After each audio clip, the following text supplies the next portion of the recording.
Saya akan cerita versi Kiai ya. Kalau versi medis Anda lebih tahu.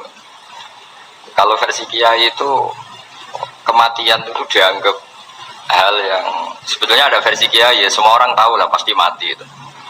Cuma inginnya mati itu kan macam-macam. Inginnya ya setelah kaya, terus setelah mapan, terus menangi anaknya mapan, cucunya mapan. Terus itu pun sebetulnya ada siap mati juga, tapi ya tetap mati. Jadi saya punya cerita, saya akan cerita yang lucu-lucu ya supaya nggak tegang ya menghadapi kematian. Dulu itu kroni itu ya sudah ada. Jadi Nabi itu ya punya kroni, tidak hanya pejabat. Nabi itu punya kroni. Nabi Sulaiman itu bisa terbang. Ya mulai dulu manfaatkan angin. Jadi angin itu mulai dulu memang luar biasa. Dimanfaatkan orang sekarang mulai tenaga angin, pakai rem angin. Mulai dulu angin itu luar biasa. Dan itu teman dekatnya Nabi Sulaiman tuh ya agak sopan tuh bilang gini, itu Pak Nabi itu kalau nanti ada malaikat Israel saya pinjam anginnya supaya tidak bisa ngejar saya katanya. Jadi mulai dulu tidak hanya pejabat, Nabi pun ya punya teman yang agak-agak gimana gitu. Suatu saat malaikat Israel disuruh nyabut orang, misalnya namanya siapa lah, nanti saya sebut ada yang tepaan sama nanti tersinggung ya, soalnya siapa gitu. Yang jelas namanya ada Agus dan Bambang karena bahasa Arab itu. Orang ini cabut di India. Nabi Sulaiman kira-kira ya di Palestina kira-kira. Si orang ini ternyata di dekat Nabi Sulaiman. Nah kata Nabi itu kan orang hebat lah, sehingga malaikat ya kadang silaturahim ke para nabi. Israel sendiri ya kadang-kadang silaturahim ke para nabi. Silaturahim yang paling nggak disukai ya silaturahimnya malaikat Israel. Datang ke Nabi Sulaiman, sebenarnya niatnya silaturahim. Ternyata ketemu orang itu, kaget malaikatnya. Waduh ini gimana ya? Kok saya disuruh nyabut di India, kok orangnya di Palestina? Nabi Sulaiman kira-kira di kawasan Palestina, di wilayah yang katanya Israel itu. Kaget malaikat ini, katanya disuruh nyabut di India, kok ada di sini. Nah si kroni ini, si orang yang itu melihat malaikat Israel, entah kenapa kok dia bisa melihat itu, mungkin punya kekuatan tertentu karena dekat Nabi. Kaget dia, malaikat melihat dia karena janggal ya, disuruh nyabut di India ke orangnya di Palestina. Si orang ini melihat malaikat juga takut, malaikat itu punya hawa yang luar biasa. Akhirnya bilang ke Nabi Sulaiman, ya Nabi Allah tolong pinjemin saya angin untuk saat ini juga saya bisa terbang ke India. Dipinjemin sama Nabi Sulaiman. Akhirnya orang itu sampai ke India. Dikira angin itu sudah segala-galanya sampai India. Terus malaikat senyum, seneng dia. Wah ini sesuai protokol karena andai kan orang itu tetap di situ, malah malaikat gak berani ngambil karena prosedurnya harus ngambil di India. Jadi andai kan dia tetap diam di situ, sebenarnya malah gak masalah karena gak sesuai apa? Panduannya harus karena dia terbang di India, malaikat itu nyusul ya terus diambil karena sesuai apa? Sesuai perintah harus memang diambil di India. Nah, kemudian saya akan memang dipesenin untuk memperkuat apa ya, nakes, teman-teman semuanya lah pasien. Tapi saya cerita dimulai dari yang seperti ini saya sengaja karena memang ya hidup itu seperti inilah, pasti kita semua akan mengalami kematian. Cuma inginnya kita ya hidup itu ya sehat ya, terus kalau mati itu ya ada punya utang karena berat nanti utang. Nah singkat cerita itu kalau ngadepin kematian atau sebenarnya yang ngadepi kehidupan juga kita ini, inna sholati wa nusuki wa mahyaya wa mamati lillahi rabbil alamin. Saya bicara ilmunya Kiai. Misalnya si A itu sebenarnya sudah ditulis dia mati karena kecelakaan. Yang satu ditulis mati karena sepuh, karena tua. Yang satu mati karena tersedak, yang satu mati karena ngelindur. Mungkin yang satu mati karena tenggelam. Saya ulang lagi ya. Maka dalam satu ayat dikatakan, laqad kunta fi ghaflatin min hadza fakashafna anka ghita'aka fabasarukal yauma hadid. Manusia ketika di dunia itu dianggap tidur. Tidur itu dengan tanda kutip itu bodoh. Bodoh itu tidak tahu. Fakashafna angkal ghita'aka, nanti setelah kamu mati itu pinter. Tapi ketika Anda pinter, sudah meninggal, sudah tidak bisa memperbaiki kesalahan-kesalahan kita. Nah, kenapa kita dikatakan sekarang ini tidur? Karena kita ini sering menyaksikan sesuatu yang sebetulnya tidak ada hubungannya dengan kita. Tidak ada hubungannya dengan kebutuhan kita. Misalnya kita ngelamun, berkhayal, ingin hidup kaya raya, sejahtera, jabat, orang lain anak buah semua. Ternyata itu nggak penting ketika kita di akhirat. Yang penting adalah Anda meninggal dalam keadaan menghamba kepada Allah Subhanahu wa Ta'ala. Saya berkali-kali ngaji, kalau saya berkali-kali bilang, andai kan hati kita nanti direkam Allah, nanti di akhirat sudah direkam, orientasi kita direkam nanti. Pak Agus misalnya ingin punya mobil, punya rumah mewah, punya apa, terus orientasinya gitu. Di depan Tuhan yang menyuruh kita, mensyariatkan kita, inginnya itu ya jadi hamba Allah terbaik, jadi kekasihnya Allah, jadi hamba yang bersujud, dari hamba yang bersedekah. Jadi ini kan tidak sambung. Ada cita-cita versi Allah yang dianjurkan Allah, yaitu bercita-cita jadi hamba yang soleh, yang bermanfaat, yang memanfaati orang banyak. Kemudian ini ada cita-cita yang hadun nafsi, ingin mapan semua orang anak buah. Hal-hal seperti ini itu harus kita jaga, jangan sampai terjadi. Makanya di semua kitab pertama mendahulukan bab niat. Niat itu ya faman kana hijratu ila Allah wa rasuli fa hijratu ila Allah wa rasuli. Orang baik itu orang yang orientasinya itu menuju Allah Subhanahu wa Ta'ala. Lalu yang kurang baik adalah orang yang orientasinya itu ya harta, perempuan, pokoknya inginnya itu hal-hal yang kepentingan dirinya sendiri. Nah, lalu kenapa kita kadang tidak tahu? Ya tidak tahu itu karena tadi kita kalau tidak wiridan itu tidak punya efek samping. Tapi kalau kamu nggak punya uang kan terus lemes.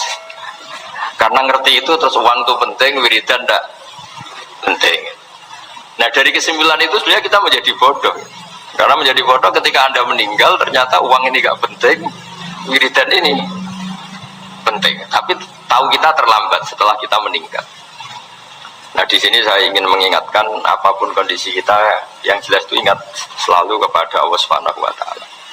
Caranya ingat gimana? Kata Nabi, kamu bayangkan musibah yang lebih ekstrim, kamu akan tahu yang kamu alami itu ahwanu wa aisar, yang kamu alami itu ringan sekali, ringan seringan-ringannya.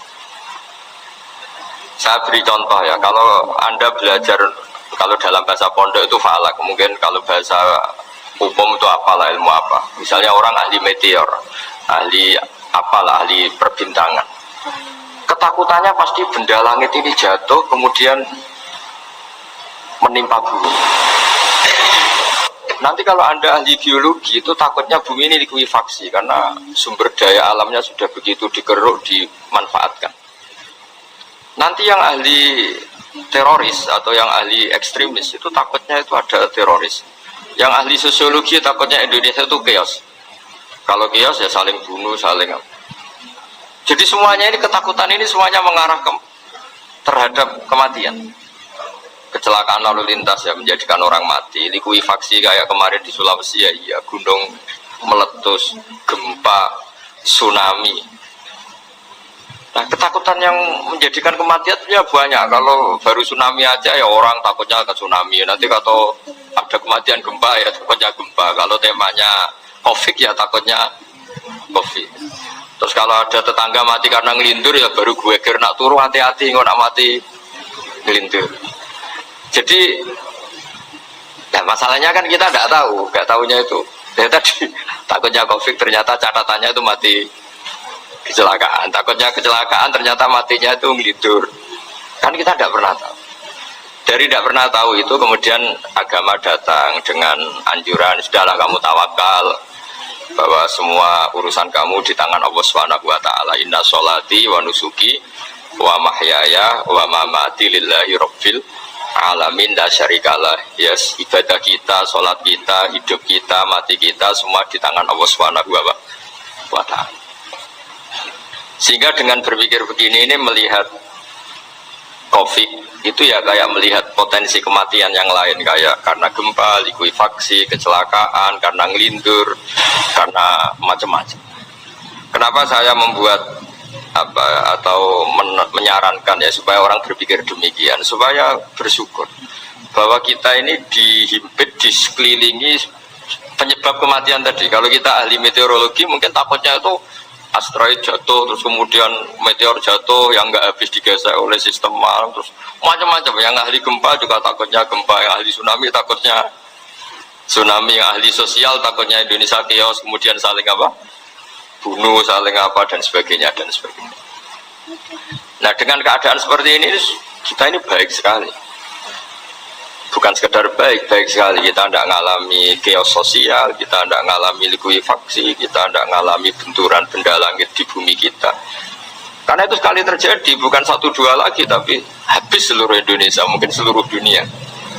Nah, di sini cara Allah membuat kita selalu bersyukur bahwa hal-hal itu tidak terjadi. Jadi ada sebuah ayat yang Allah selalu mengingatkan, amin tuman fis sama ayakhsifa bikumul ardo fa idza hiya tamur.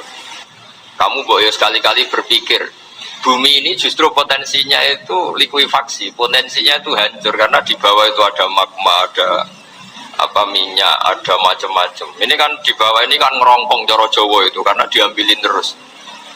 Biro-biro diambil ya ini ya ono masih bisa dipakai. Belum sistem bumi sendiri, wafil arti kita mutajawirat, bumi sendiri itu berubah lempengan-lempengan. Setiap saat itu potensinya geser, sekali geser ya jadi gempa itu. Terus belum benda langit yang potensinya juga jatuh, sekali jatuh ya habis kita. Jadi yang kita ini dikepung sekian potensi yang bisa menghancurkan kita. Tapi nyatanya mulai Nabi Adam sampai sekarang itu ada kehidupan, ada khayal. Sing Joko yang kepengen payu rapi, mungkin sing wis payu rapi yang mbok kepengen boraro. Macam-macam lah. Tapi yang jelas itu wong dikepung kematian kok ya khayalnya masih tinggi gitu. Nah, nggak pernah ngayal ya orang yang utang ditagih itu, gak kok berngayal. Soalnya wedine tanggal kredit itu.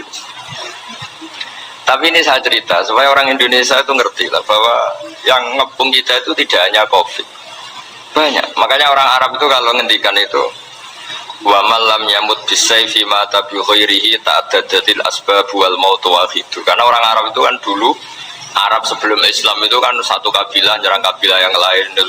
Wah itu kan harus butuh orang-orang tangguh karena dulu sistem rezekinya kayak sistem Indonesia dulu lah. Kerajaan ini nyerang ini supaya satu kerajaan punya eksistensi harus mengalahkan kerajaan yang lain. Bahkan cerita-cerita itu sama lah di Indonesia di mana-mana. Nah itu pemuda-pemuda yang gagah berani itu karena punya pegangan tadi. Wa man lam yamut bisayfi toh mata biwirihi. Kalau kamu tidak mati di medan perang ya tetap aja mati juga. Sehingga mereka kendel gitu kata cerita orang dulu. Ta'addadatil asbab wal maut wahidu. Sebab kematian bisa macam-macam, tapi kesimpulannya tetap saja namanya mati. Lalu Islam itu mengajarkan aksiru min dzikri hadhimil ladzat. Kamu harus banyak ingat mati. Tapi uniknya Islam itu menyuruh ingat mati itu disuruh justru semangat hidup. Karena kita butuh bekal itu. Jadi kalau kamu ingat mati itu jangan terus loyo, terus nunggu takdir mati itu enggak, malah disuruh semangat. Nah, tenaga medis semangat mengobati pasien, yang pasien juga semangat apa mensupport dirinya supaya punya keberanian hidup. Dorong Jawa nunggoni anak, nunggoni putu. Kalau saya sebagai kiai ya nunggoni santri, nunggoni umat. Jadi ingat mati itu justru dengan cara mencintai hidup. Karena hidup ini adalah bekal kita untuk sanggup ketemu Allah Subhanahu wa taala. Kadang-kadang bekal itu mudah sekali. Ada orang nakal gara-gara minumin anjing yang baru haus, sama Allah dimaafkan. Ada orang yang pulang dari tempat kerjanya, ada duri di tengah jalan, disikirkan takut kena orang, diampuni Allah, akhirnya menjadi ahli apa? Surga. Ada orang yang kerja untuk orang tuanya, kemudian orang tuanya dicukupin menjadi ahli surga. Bahkan ada ahli surga itu ceritanya itu, tapi ini jangan dicoba.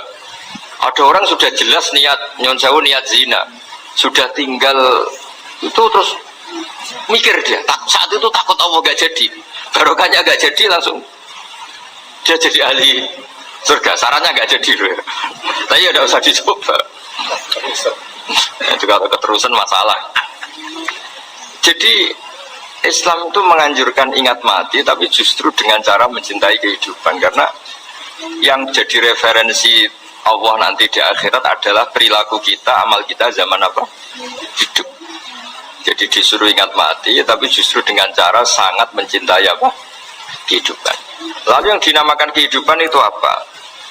Ya kita-kita ini. Ada yang mengkhidmati agama, mengkhidmati orang sakit, mengkhidmati itu ya berbakti, membantu. Ada yang nata lalu lintas, ada yang nata keamanan kayak Pak Polisi, ada yang nata keuangan kayak Kemenku, macam-macam. Semuanya harus kita cintai, profesi-profesi yang oleh Islam dianjurkan untuk kita nekuni. Jadi saya mohon lewat cerita ini orang itu tidak fokus takut COVID. Kasihan COVID kan jadi tersangka pembunuh sini.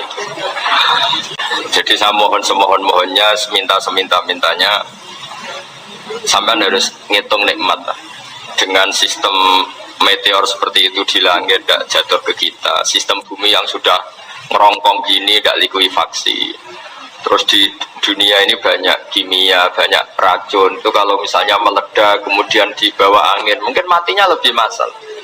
Ternyata semua itu nggak terjadi. Artinya nikmat yang sekarang kita dapatkan, kita nikmati sekarang itu jauh lebih besar ketimbang ketakutan kita. Nah, ini Islam selalu menganjurkan fadzkuru ala Allah la'allakum tuflihun. Selalu ingat sisi-sisi nikmatnya Allah. Kamu jangan hanya sisi wah kita dikepung COVID, kita punya istri judes, punya anak nggak nurut, punya atasan sadis, punya anak buah nggak loyal. Kalau gitu terus ya kamu nggak berani hidup. Yang diingat masalah itu salah, hidup seperti itu salah menurut Islam. Yang Islam menganjurkan fadzkuru ala Allah, kamu ingat sisi-sisi nikmatnya Allah, bukan sisi-sisi kita hidup itu diuji. Saya punya sekian cerita ulama-ulama yang unik, yang punya nasihat itu. Jadi ada orang kaya raya dulu temannya banyak, anak buahnya banyak. Suatu saat dia miskin terus gak ada yang berkunjung. Jadi dia ngeluh, curhat ke ulama itu. Ketika saya kaya yang berkunjung banyak, ketika saya miskin kok nggak ada yang berkunjung, kurang ajar betul teman-teman saya. Terus kata kiai itu lucu kalau ada nih, ya bagus gitu dong ketika anda miskin tidak ada berkunjung. Loh kok bisa? Ya misalnya kamu sekarang jadi burunya orang, pas disuruh-suruh dibentak-bentak, terus teman kamu udah datang, malah kamu jadi tontonan tuh. Mendingan nggak ada datang, jadi kamu ketika buruh orang nggak malu karena teman-teman kamu sudah ada datang. Ya alhamdulillah kalau gitu ya. Jadi satu hal yang dia dulu nganggap problem, ya kan kalau kamu misalnya dulu kaya, temannya banyak, jabat, terus yang takut banyak. Ketika sudah miskin, Yon Sawu jadi burunya orang disuruh-suruh, terus teman kamu tetap udah datang. Siap nggak ada? Siap datang apa siap nggak datang? Lebih siap nggak datang sebetulnya kan? Karena nggak jadi tonton. Akhirnya dia sadar. Ya gitu kalau dikeluhin, istri saya ini judes, ya sering marahin gini-gini. Ya bagus dong marahin kamu, kalau marahin tetangga masalah. Coba kamu punya istri kalau marahin orang lain, pusing gak? Mendingan marahin. Jadi pokoknya dilatih terus. Lama-lama dia bersyukur. Nah termasuk cara kita melihat kehidupan. Ada doa Rasulullah SAW yang luar biasa, ya Allah jadikan kehidupan ini sebagai penambahan saya untuk berbuat baik. Wal mau tarohatan li min kulli syarrin, kalau saya engkau takdir mati ya anggap mawon ini mati itu berakhirnya semua potensi keburukan saya. Orang itu kan potensinya dua, buruk betul atau potensi buruk. Mungkin sekarang kita ada korupsi, tapi saja suatu saat kita korupsi. Mungkin sekarang kita ada salah, suatu saat potensi salah. Dan mati itu mengakhiri itu semua. Makanya saya berkali-kali cerita kalau ngaji, kalau orang-orang alim NU itu kalau ada bajingan mati tetap dia seksa ini baik dia. Itu tetangganya nggak mau semua. Wong bajingan darah ini baik, tapi kiainya ngotot harus disaksikan kalau ini baik. Akhirnya mereka bilang ya baik-baik. Padahal di hati kiainya sudah tidak bisa garong lagi, tidak bajing lagi. Ya baiklah gitu. Jadi sehingga orang-orang soleh itu melihat hidup itu ya biasa, melihat mati itu biasa, karena hidup adalah sarana kita menambah kebaikan dan mati adalah akhir dari segala keburukan kita atau potensi keburukan kita. Jadi Islam itu mengajarkan kita gimana menghadapi kehidupan, juga gimana menghadapi apa? Kematian. Jadi saya ulang lagi itu ajaran-ajaran Islam yang luar biasa. Jadi ij'alil hayata ziyadatan li fi kulli khairin wal mauta rohatan li min kulli syarrin. Jadi hidup menambah kebaikan, kalau kita mati anggap saja mengakhiri semua buruk kita kalau kita sedang buruk atau potensi keburukan kita. Saya cerita ringan tapi supaya diingat-ingat. Jadi kalau kita yang nekuni, saya tadi kan sudah bilang, kita kiai yang nekuni ilmu itu, ya tadi kita agak fokus bicara COVID. Inna Allaha yumsikus samawati wal ardo antazula wala in zalata in amsakahuma min ahadim min ba'di. Kalau kamu ahli meteorologi kan melihat ini jatuh jumlahnya besarnya sekian. Ini kalau digeser oleh atmosfer paling masih sekian, kayak kemarin Januari kan hujan meteor yang sering kena Lampung kemarin. Terus di mana-mana mesti takut kamu itu. Kalau kamu ahli gempa takutnya itu ya pergeseran lempengan bumi. Kalau kamu ahli tsunami ya takutnya tsunami. Kalau ahli sosiologi ya takutnya chaos sosial ya, sama kamu medis ya takutnya penyakit yang menular, penyakit seperti itu. Nah, oke, kita sekarang fokus menghadapi COVID dan kita selalu berharap supaya Indonesia terbebas dari apa? COVID dan musibah-musibah yang lain. Ya tadi apa gunanya terbebas dari COVID tapi chaos sosial kayak apa terus kita? Sehingga Islam selalu mengajarkan harus disyukuri lah bahwa kita sekarang alhamdulillah kita hidup harmonis. Kita kata Mbak Mun Bhinneka Tunggal Ika itu dihentikan terus yang terakhir masalah air. Air itu sumber kehidupan. Di antara Allah mengingatkan kita adalah qul ara'aitum in asbaha ma'ukum ghoron famayyatikum bima'in ma'in. Bumi ini kan bawahnya ada magma, terus ada air. Normalnya air itu enggak ada. Secara teori itu normalnya air itu enggak ada karena bumi itu kan kalau ada air kan meresap. Sudah meresap bawahnya itu ada minyak, ada magma, harusnya air itu tersedot habis. Tapi orang saking angkuhnya, saking cueknya, ngira air itu malah potensinya itu abadi. Sebetulnya kalau menurut teori alam, air itu gampang hilang kan, diletakkan di bumi ya bumi itu meresap. Nanti bawahnya itu ada minyak, ada sebagian ada magma, ada macam-macam lah. Jadi potensi air itu harusnya nggak ada malah kalau melihat sistem itu. Tapi karena Allah saking rahmannya, air ini dijaga sedemikian rupa tetap ada. Kalau melihat sistemnya kan normalnya malah nggak ada. Makanya Allah selalu mengingatkan in asbahama ukum ghoron. Suatu saat air yang kamu pakai yang jadi sumber kehidupan itu bisa saja tahu-tahu hilang, mungkin tersedot oleh panas bumi atau corong Jawa niku nyeresep entek atau gimana lah cara Allah menghilangkan. Famayyatikum bima imain. Lalu siapa yang bisa mendatangkan air itu lagi? Ini kata para hafid, ini yang kata guru-guru ya, termasuk yang dikatakan Pak Mukhtar ini, nanti orang harus menghentikan menjawab Allahu Rabbul Alamin, hanya Allah sendiri yang bisa mengatur air ini selalu ada. Ya, coba kalau kamu pikirkan air kamu sokkan di bumi kan mesti langsung hilang, meresap ke bumi. Bumi ada bawahnya lagi, ada bawahnya lagi, dan mungkin bukan yang paling bawah mungkin tomak, harusnya itu nggak ada. Tapi Allah saking sayangnya mengatur sistem, air itu ada dan tersedia. Tapi ketika orang terlalu cuek dan angkuh sampai lupa syukur tersedianya apa? Air itu Allah mengingatkan, disuruh bayangkan. Kul ara'aitum. Coba bayangkan kalau in asbaha ma'ukum ghoron. Tadi kan ada khataman ya, saya ikut terima kasih. Bayangkan kalau air suatu saat itu ghoron menjadi hilang. Fama ya'tikum bima imai. Jadi saya tidak bisa spesifik memberi nasihat tentang COVID karena ya tadi yang bisa membunuh kita ini banyak. Ya, tsunami ya bisa bunuh, gempa bisa bunuh, likuifaksi bisa bunuh, jatuhnya benda lain kita bisa bunuh. Takut tanggal utang kaget ya bisa bunuh. Macam-macam. Semacam-macam lah ngelindur ya. Kemarin mudik aja yang sebelum tertata rapi aja mudik aja berapa kemarin kalau ada apa mudik Lebaran yang tahun berapa, 3 tahun yang lalu apa 4 tahun yang lalu dulu. Jadi saya mohon, ketakutan kita adalah yang hakikat adalah takut jadi hamba yang tidak baik. Itu yang harus jadi ketakutan sejati. Takut kita di mata Allah tidak jadi hamba yang baik sehingga kita jauh dari Allah Subhanahu wa ta'ala. Karena cita-cita terbesar kita dan cita-cita terbaik kita adalah jadi hamba yang diridhoi Allah Subhanahu wa ta'ala. Sebaliknya ketakutan kita sejati adalah takut su'ul khotimah, takut jadi hamba yang tidak baik. Kita inginnya adalah assalamu alaina wa ala ibadillahis sholihin. Yang berhak mendapat keselamatan dunia akhirat adalah orang-orang atau hamba-hamba yang soleh. Ya tadi untuk menjadi soleh itu gampang di Islam itu. Tenaga medis nolong pasien ya ibadah, pasien husnudzon sama dokter ya ibadah, mengelola hidup, ingin hidup ya ibadah, anak ngurus istri ngurus, pokoknya anak yang ngurus keluarganya juga ibadah. Semuanya itu di Islam tuh asal tidak maksiat itu dianggap apa? Ibadah. Dan untuk orang menjadi kekasihnya Allah kayak tadi, ada orang yang karena ngerawat hewan dijadikan walinya Allah, menghilangkan duri atau pengganggu di jalan jadi kekasih Allah. Itu cerita-cerita itu semuanya ringan. Bahkan tadi ada yang cerita sekedar ingin maksiat dan tidak jadi.